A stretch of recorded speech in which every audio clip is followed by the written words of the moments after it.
There was something off about the way he sat in that interrogation room. Most suspects fidgeted, avoided eye contact, or tried to convince detectives of their innocence. But this man, he did none of that. Instead, he smiled.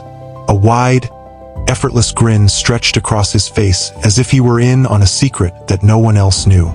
The detective pushed a crime scene photo in front of him. A young woman, face down, motionless, a streak of red pooling around her head. Any normal person would have reacted with shock, disgust, maybe even grief. But not him. He simply tilted his head, studied the image for a moment, and then, as if he couldn't help himself, he chuckled. The question wasn't just what had he done, but why did he seem to enjoy it? 3 months earlier, on a quiet September evening, 24-year-old Rachel Monroe walked out of her apartment for what should have been an ordinary night. She had plans to meet a friend at a local coffee shop, a place she'd been to dozens of times before, but she never made it. Security footage from a street camera captured her last known movements. In the grainy, low-lit footage, Rachel can be seen crossing the street, her phone in hand, glancing up briefly at the traffic light. Then, a dark-colored vehicle pulls up beside her. There's no struggle, no sudden movement, just Rachel stepping toward the open passenger door, and then she vanishes. Her friend, waiting at the cafe, never received a text, never got a call. Hours passed, then a full day. By morning, Rachel's phone was going straight to voicemail. Her parents reported her missing. And just like that, Rachel Monroe became another face on a missing persons poster. But this case was different, because 48 hours later, the police received an anonymous tip, a location, an address, a message with just 4 words: "Look in the basement." When officers arrived at the location, a rundown property on the outskirts of town, the house looked abandoned. The paint was peeling, the front yard overgrown with weeds, the windows dark. But when they stepped inside, it was clear someone had been there recently. The first floor was empty, eerily silent except for the occasional creak of old wooden floors. But then, an officer noticed something strange. A single light bulb glowing from beneath a door at the end of the hall. It led downward.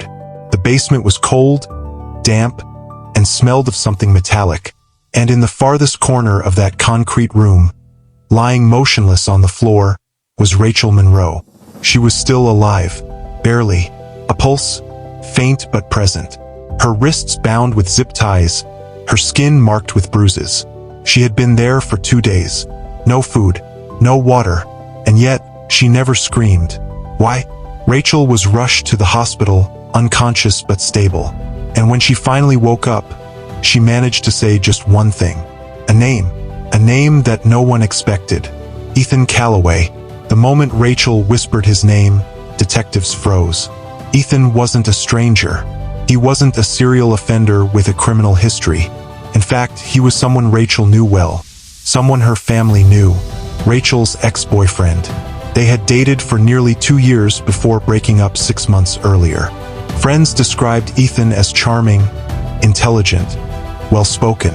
He worked as a freelance photographer, often traveling for projects. To outsiders, their relationship had seemed perfect. But those close to Rachel knew the truth. Rachel had confided in her best friend months before that Ethan had become controlling, possessive. He didn't handle rejection well, and after their breakup, he had repeatedly tried to contact her. Texts, calls, unannounced visits. And then the messages had stopped, or so she thought. Now, Rachel was saying he was the one who took her. But if Ethan was responsible, why was she still alive? And why, when detectives finally brought him in for questioning, did he greet them with a smile? The interview room was silent except for the quiet hum of the overhead fluorescent lights. Ethan sat across from Detective Harris, relaxed, calm. No hand-wringing, no nervous glances, just that same unsettling smile. The detective placed a folder on the table. Inside were crime scene photos, images of Rachel, bound and bruised, the basement where she had been found, the evidence that pointed directly to him. Ethan barely glanced at them. Then he leaned forward, eyes locked onto the detectives, and said something that made Harris's blood run cold. You're wasting your time." Harris narrowed his eyes. "Why is that?" Ethan chuckled. "Because you're asking the wrong questions." The detective stared at him, waiting, but Ethan said nothing more, just leaned back in his chair, crossed his arms, and smiled. And in that moment, Harris knew they were missing something big. Ethan Calloway sat across from Detective Harris, his hands loosely clasped together on the steel table. The tension in the room was thick, heavy, suffocating. But Ethan? He looked comfortable, like a man who had been through this before. Harris didn't like that. There were two types of suspects: the ones who folded immediately and the ones who thought they could play games. Ethan was the latter. "You're asking the wrong questions."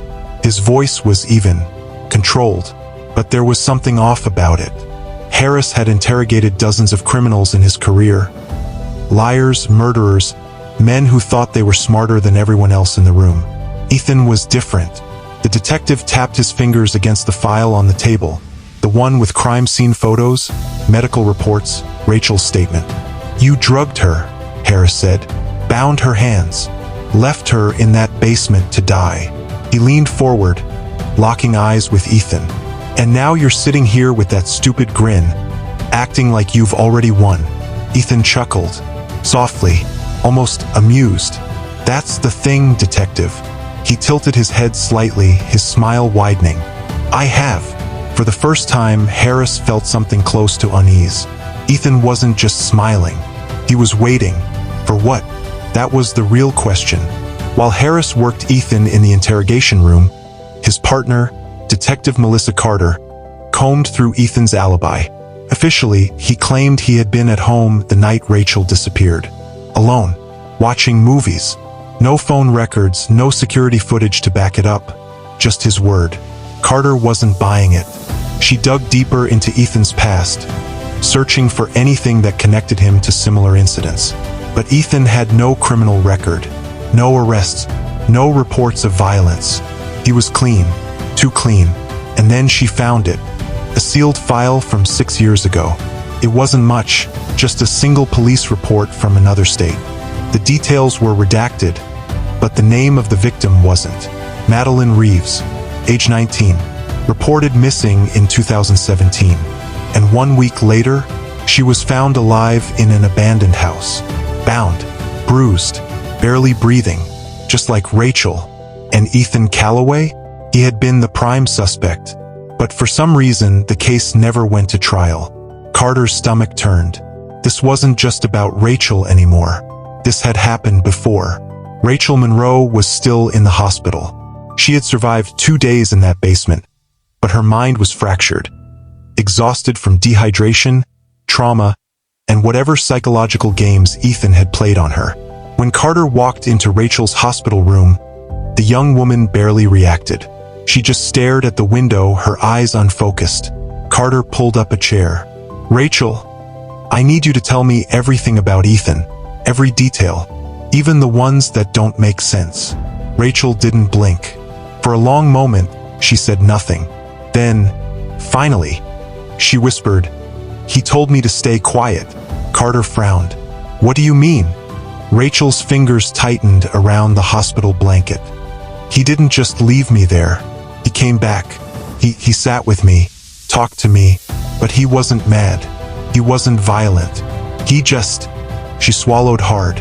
"He just smiled, like he was waiting for something." A chill crawled up Carter's spine. Rachel squeezed her eyes shut. "He wasn't trying to kill me." Carter's pulse quickened. Then what was he trying to do? Rachel finally looked at her, and for the first time, Carter saw real fear in her eyes. "He wanted me to see something." Harris was losing patience. Ethan hadn't denied anything, hadn't fought back against the accusations. He just sat there, smiling. "So what's your game?" Harris asked.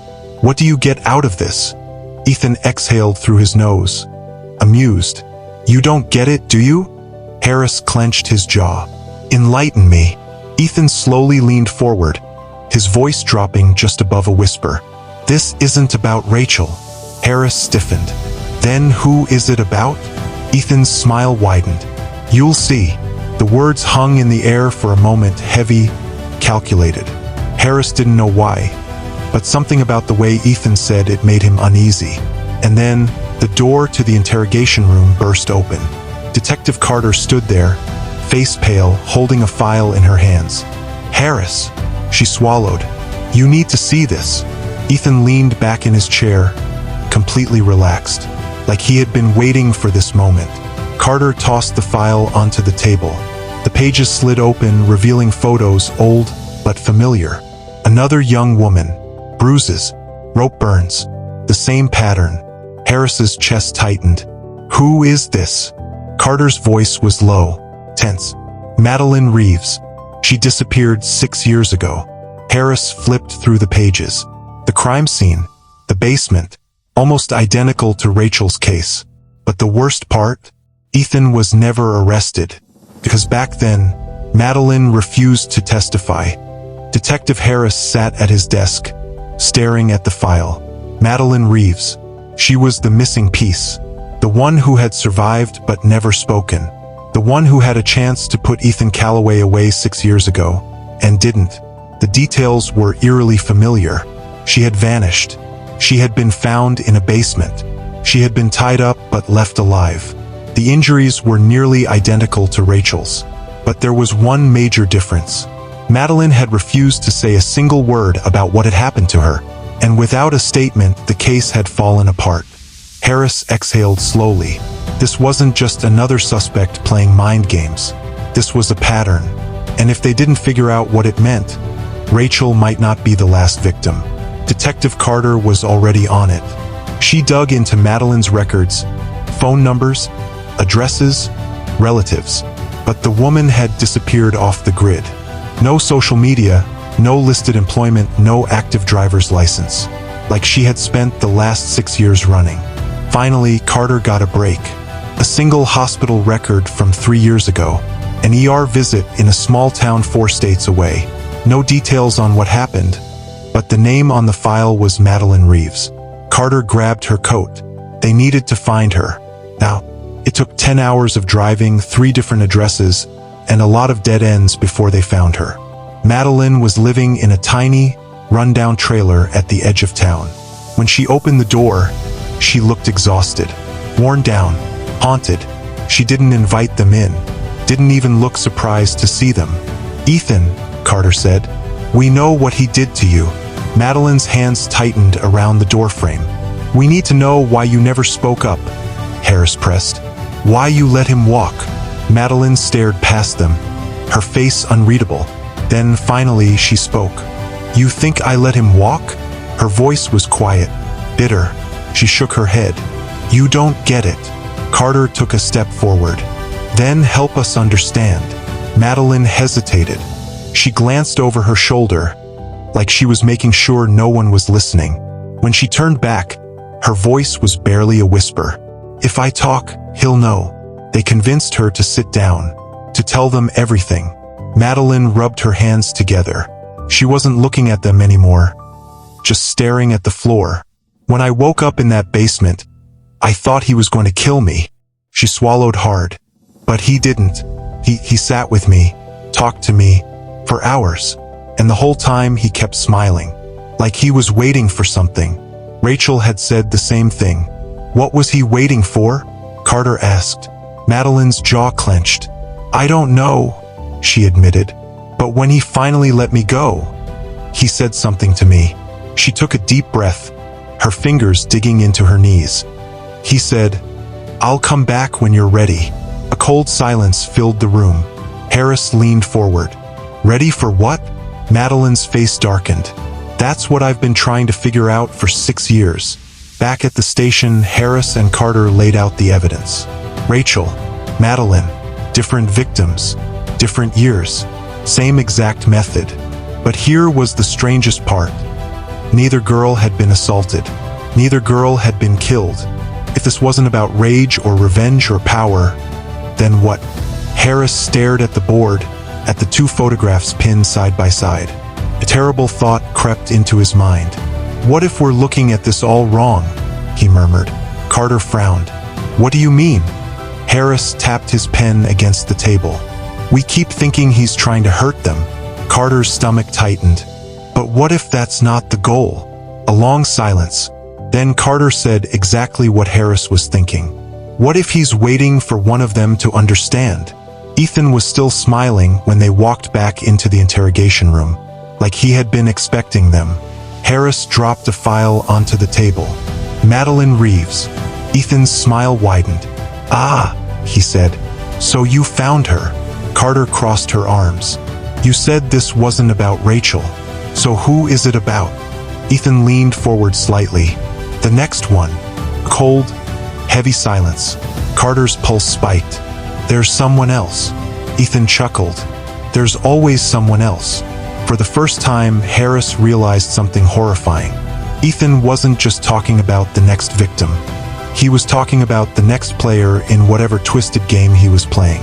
And they were already running out of time. Detective Carter's hands were already shaking when she reached for the phone. They had wasted too much time trying to understand Ethan Calloway's mind, trying to piece together his endgame. And now he had just confirmed their worst fear. There's always someone else. Somewhere out there, another girl was already in danger. Carter barely managed to keep her voice steady as she called Madeline Reeves. It rang once, twice, then a click. A voice, low and breathless. Detective. Carter felt her stomach drop. Madeline, listen to me. You need to get somewhere safe. Right now. A pause, then a slow exhale. I think I'm too late. Harris and Carter were on the road in under 5 minutes. But even before they got there, they already knew what they'd find. Madeline's front door was wide open, swinging in the wind. Inside, the tiny trailer was silent. No signs of a struggle. No overturned furniture. No blood. Just a single object left on the kitchen table. A cell phone. Carter picked it up with gloved hands, her pulse hammering. The screen was still on. One unread message, sent from an unknown number. You're ready now. Harris's face went pale. She's gone. Carter took a slow, shaky breath. And for the first time since this case began, she started to wonder if they were dealing with something far more terrifying than they ever imagined. They were back at the station within the hour. The interrogation room was silent except for the rhythmic tapping of Ethan's fingers against the metal table. Carter slammed the phone down in front of him. Where is she? Ethan smiled. Who? Harris barely contained his anger. Don't play games with us. Ethan leaned forward slightly. His voice was soft, almost amused. You think I took her? Carter stiffened. Didn't you? Ethan tilted his head. Why would I need to? A sickening pause. Then the truth started to sink in. Madeline wasn't taken. She left, on her own. And suddenly, Carter felt something she hadn't felt before in this case. Fear. Harris grabbed a marker and turned back to the evidence board. He started listing the names one by one. Rachel Dawson, Madeline Reeves, a name from another state, another city, a case that never seemed connected until now. Different victims, different locations, but all still alive. What if he isn't choosing them at random? Harris muttered. What if there's a reason? Carter's breath hitched. What if it's not about killing them? A slow, awful silence. Harris turned back to Ethan. What are you doing to them? Ethan's smile never wavered. I'm showing them the truth. It took 2 more days before they found Madeline's next trace. An IP address, a hidden message on an anonymous forum, and then a video. Carter clicked on the link. The screen went black for a moment, then flickered to life. A dark room, a single chair, and Madeline Reeves staring straight into the camera. Her voice was calm, even. I understand now, she said, and soon you will too. Then the screen cut to black. Carter felt her whole body go cold, because she had seen that exact expression before, 6 years ago, in another case, from another survivor. Madeline is gone, but not in the way they expected. This was never just about abduction. Ethan isn't creating victims. He's creating something else. Carter and Harris sat in the darkened office, the glow from the laptop screen casting long shadows over their faces. The video of Madeline Reeves played over and over again. every detail scrutinized, every second analyzed, and yet nothing made sense. Madeline was supposed to be a victim, not a willing participant, not someone who stared straight into the camera with the same expression they had seen before on another woman, a woman who had survived. And suddenly, Carter felt like the ground was shifting beneath her, because this wasn't just about Madeline. This was about all of them. Her name was Kara Sinclair. 6 years ago, she had been abducted under mysterious circumstances and vanished for nearly a year. When she returned, she refused to talk, wouldn't tell police what had happened, wouldn't name her captor, and most disturbingly, she never seemed afraid. If anything, she seemed changed, like something in her had been rewritten, the same way Madeline looked now. Carter pulled up Kara's old case files, her fingers tightening around the pages. Harris read over her shoulder, his voice low. "She never filed charges," he murmured. "Never gave us a single lead." Carter didn't respond, because she was already staring at the last page of the report, and at the only detail that mattered. The man who had been the prime suspect in Kara Sinclair's disappearance. Ethan Calloway. The next time they stepped into the interrogation room, Ethan was waiting, smiling, like he knew they had finally figured it out. Carter sat down, setting Kara Sinclair's file in front of him. His eyes flicked over it, uninterested. Then, she slid the laptop across the table and pressed play. Madeline's voice filled the room. "I understand now, and soon you will too." Ethan exhaled slowly, like he was proud. Carter's voice was sharp. "What did you do to them?" Ethan's fingers drummed against the table, rhythmic, unbothered. "I told you," he murmured. "I didn't take them." Harris leaned in, angry now. "But you led them to you." Ethan shrugged. "I didn't lead them anywhere." Then his gaze lifted. "They found me." The pieces finally clicked. Ethan wasn't kidnapping anyone. He was recruiting.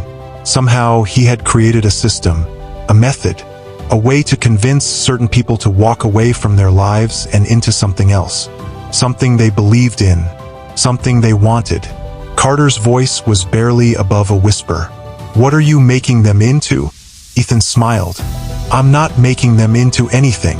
Then he tilted his head. "I'm waking them up." 2 days later, another video surfaced. This time it wasn't just Madeline. It was all of them. Rachel Dawson, Kara Sinclair, 3 more women whose disappearances had gone unsolved over the years, standing together, looking into the camera, and speaking in one voice. "You don't understand yet, but you will." Then the screen cut to black, and Ethan Calloway, locked in a cell, just smiled, because this was never about one person, never about just him. The police had been trying to stop a single criminal, but the truth was far worse, because Ethan had already won. Even now, the case remains open. Some of the missing have resurfaced, but none of them will talk. None of them will explain where they went or why they left. And the scariest part? People are still disappearing, all following the same pattern, all leaving behind the same message. You're ready now, and that means this isn't over. It never was. What was Ethan Calloway really doing to these people? Were they being manipulated, or had they truly chosen this path? And most disturbingly, what if he was right? Let me know what you think in the comments.